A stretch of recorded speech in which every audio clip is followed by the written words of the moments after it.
जब lady pregnant होती है तो एक एक हम कहते हैं ना कि एक और जी हमारे अंदर जी, बॉडी वेट प्रॉपर मेंटेन होना चाहिए, उस पे भी हमने ध्यान रखना है।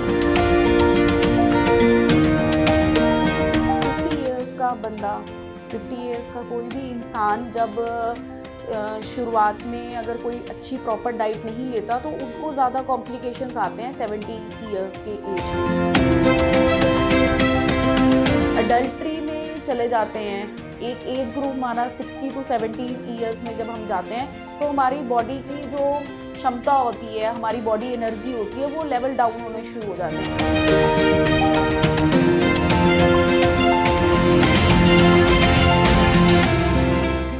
आजकल पेरेंट्स के लिए एक बड़ा चैलेंज है कि जो बच्चे होते हैं वो ढंग से खाना नहीं खाते हैं या वो दूध नहीं पीते हैं।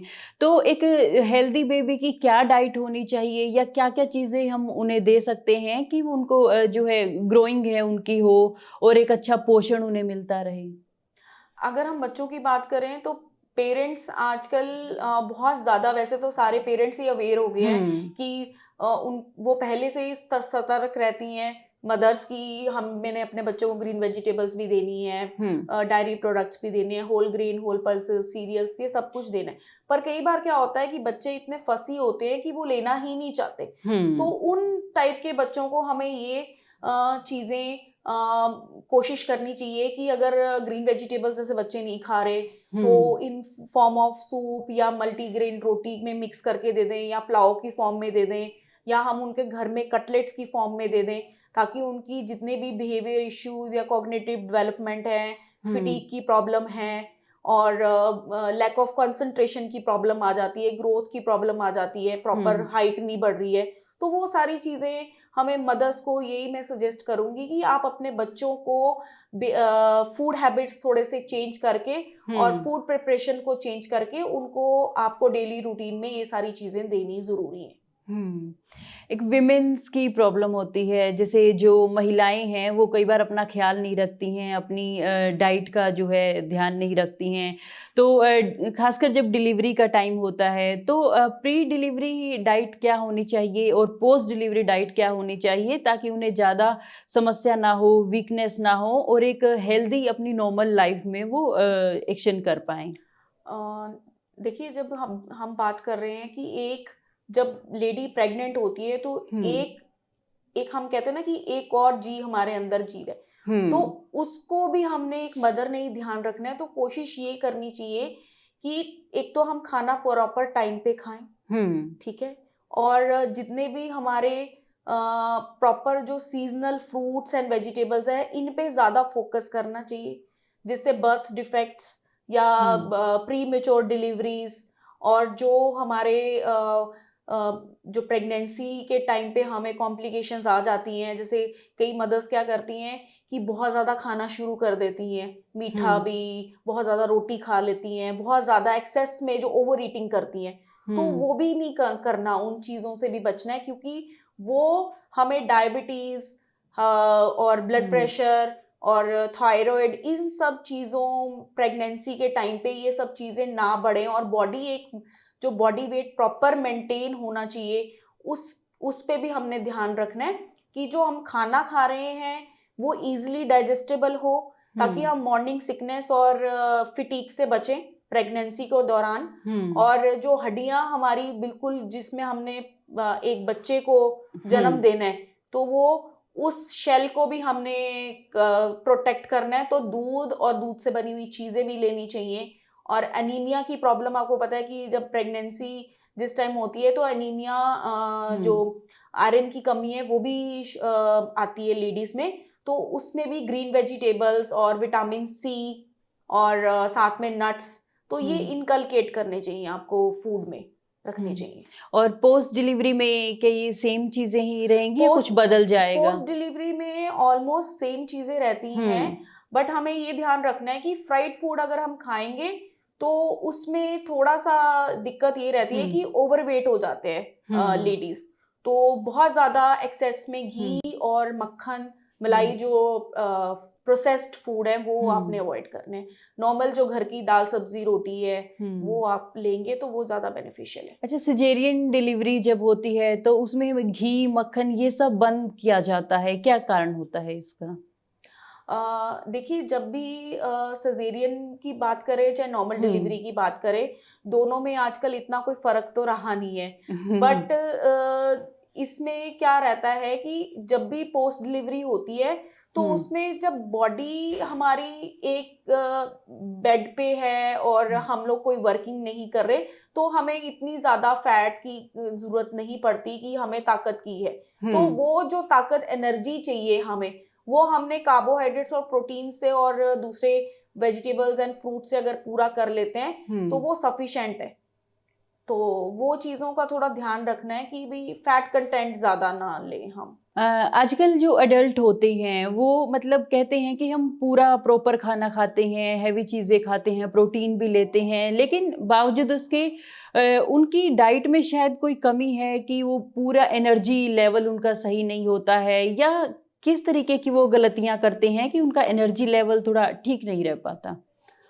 देखिए अगर हम बुजुर्गों की बात करें, हुँ, जब एक 50 इयर्स का बंदा, 50 हुँ, इयर्स का कोई भी इंसान जब शुरुआत में अगर कोई अच्छी प्रॉपर डाइट नहीं लेता तो हुँ, उसको ज़्यादा कॉम्प्लिकेशंस आते हैं 70 इयर्स के एज में। तो हुँ, सबसे पहले तो ये रिकमेंडेशन है कि कोई भी एज ग्रुप है तो हमें स्टार्टिंग पे ही अपना ध्यान रखना चाहिए हुँ, कि हम प्रॉपर अपना डायरी प्रोडक्ट्स, प्रॉपर अपना वेजिटेबल्स, फ्रूट्स, जो भी हमारी बॉडी के रिक्वायरमेंट के हिसाब से हमें डेली रूटीन में लेना चाहिए। ये नहीं है कि आज हमने दूध पी लिया तो 2 दिन बाद दूध पिया, या दालें आज खा ली है तो आज दाल नहीं खानी, कल सब्जी खानी है। हुँ, तो जो डेली रूटीन जो बेसिक हमारी नॉर्मल डाइट है, तो वो हमें बैलेंस करके रखनी है। और हुँ, जब हम एक अडल्ट्री में चले जाते हैं, एक एज ग्रुप हमारा 60 टू 70 ईयर्स में जब हम जाते हुँ, हैं, तो हमारी बॉडी की जो क्षमता होती है, हमारी बॉडी एनर्जी होती है, वो लेवल डाउन होने शुरू हो जाते हैं। क्योंकि हुँ, नेचुरली एजिंग जब आती है तो एजिंग के कोई साइड इफेक्ट्स भी होंगे। तो हुँ, उसको मेंटेन करने के लिए हमें ये ध्यान देना चाहिए कि एक तो हम फिजिकल एक्टिविटी करें, हुँ, जिससे हमारी इजी डाइजेशन हो जाए बॉडी के अंदर। ठीक है जी।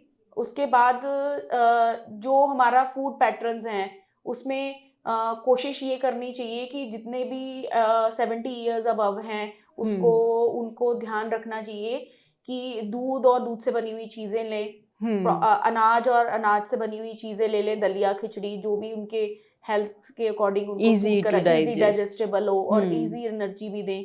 साथ में उनको ये ध्यान रखना चाहिए कि पानी की कमी बिल्कुल नहीं होनी चाहिए, तो हुँ, पानी भी साथ साथ पीते रहें। हुँ, बहुत ज़्यादा हमने फ्राइड फूड नहीं खाना, क्योंकि सिम्टम्स ये एजिंग के सिम्टम्स ये रहते हैं कि इंडाइजेशन प्रॉब्लम बहुत ज़्यादा रहती है। हुँ, तो कोशिश ये करना है कि हमने उनको हेल्दी न्यूट्रिएंट्स देने हैं ताकि हुँ, उनकी बॉडी फिट और फाइन रहे। दूसरी चीज़, osteoporosis, diabetes, cholesterol, heart problems, ये सारी चीज़ें हमें देखने को मिल जाती हैं आफ्टर 70 ईयर्स ज़्यादातर। तो इन हुँ, सब चीज़ों से भी बचने के लिए हमें प्रोसेस्ड फूड्स उनको नहीं देने, ईज़ी गोइंग, जो हुँ, जैसे घर में कई बार बुज़ुर्ग होते हैं और वो बना नहीं पाते, तो वो हुँ, पहले से 2-3 दिन का खाना जैसे बना के रख लिया। तो वो क्या करते हैं जनरली कि आज रात को सब्जी खाई है तो कल सुबह सब्जी वही खा ली, या दोपहर का तक वही चला ली है। तो हुँ, वो बार-बार रीहीटिंग और उसको दोबारा रीकुकिंग कर करके उसके न्यूट्रिएंट्स को हम लोग हुँ, खत्म कर देते हैं, जिसे कहते हैं। तो वो हुँ, चीज़ें भी उनको थोड़ा-सा अवॉइड करवा के हमें उनको ये शिक्षा देनी है कि आप कोई हेल्पर या कोई हुँ, जो ईज़ी टू मेड अच्छी घर की सब्जियाँ अगर बना लें जल्दी से जल्दी, तो वो प्रेफरेबली अगर हुँ, वो करेंगे, खाएँगे, तो वो उसके हिसाब से उनको शरीर में भी ताकत रहेगी और हुँ। हेल्दी लाइफ अच्छा, क्या स्पेंड कर सकते हैं। फूड हो सकते हैं जो इंस्टेंट एनर्जी दें, जिनसे हमें इंस्टेंट एनर्जी मिले ताकि हमें कोई दिक्कत ना आए? कई बार यंगस्टर जो होते हैं वो बहुत लो फ़ील करते हैं, एनर्जी नहीं होने लगती, तो क्या इंस्टेंटली हो सकता है कि जिससे उन्हें तुरंत ताकत मिल जाए? उसके लिए एक तो हम भुने चने, हुँ, कोई भी seasonal fruit they can carry हुँ, साथ में, कि अगर हम स्नैकिंग की बात करते हैं तो ईज़ी थोड़ा से नट्स ले जाएँ साथ में, हुँ, स्प्राउट्स ले जाएँ। इस टाइप की आप चीज़ें, रॉ वेजिटेबल्स, तो जो इजीली एनर्जी हमें दे रहे हैं, तो इस टाइप की आप साथ में रख सकते हो। एक और सवाल कि जैसे कहा जाता है जो ड्राई फ्रूट्स होते हैं कि हमें मतलब एक एक मुट्ठी भरकर खाना चाहिए, लेकिन वहीं कुछ लोग हैं कि जो कहते हैं कि हमें ये भिगोकर खाना चाहिए, तो कौन-सा ज़्यादा सही रहता है, यूँ ही खा लेना या फिर भिगो के खाना? दोनों, वैसे तो दोनों चीज़ें ठीक हैं।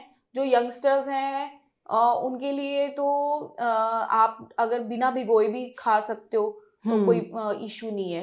और हुँ, मेनली भिगोने का तो ये रहता है कि एक तो वो ईज़िली डाइजेस्टेबल हो जाते हैं। जो हुँ, उनका हार्ड, जैसे कहते हैं ना, हार्ड शेल है, हुँ, दाँत नहीं है, जिनके जल्दी ईज़िली च्यूएबल नहीं है, और उनको हम रिकमेंड करते हैं कि आप सोक करके खाओ। हुँ, अदरवाइज़ अगर आप वैसे भी खा सकते हो, कोई इश्यू नहीं है। दोनों की जो न्यूट्रिटिव वैल्यू है, उनमें कोई फ़र्क नहीं आता। हुँ, दोनों दोनों तरह तरह से आप ले सकते हो, सोक करके भी और हुँ। विदाउट सोकिंग भी।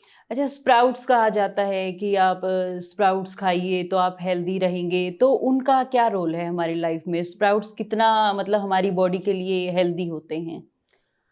स्प्राउट्स की अगर हम बात करें, तो स्प्राउट्स आपको पता है कि वो दालों से बन रहे हैं, तो वो हुँ, एक तरह से हमारे को फाइबर भी दे रहे हैं, हुँ, प्लस प्रोटीन भी दे रहे हैं।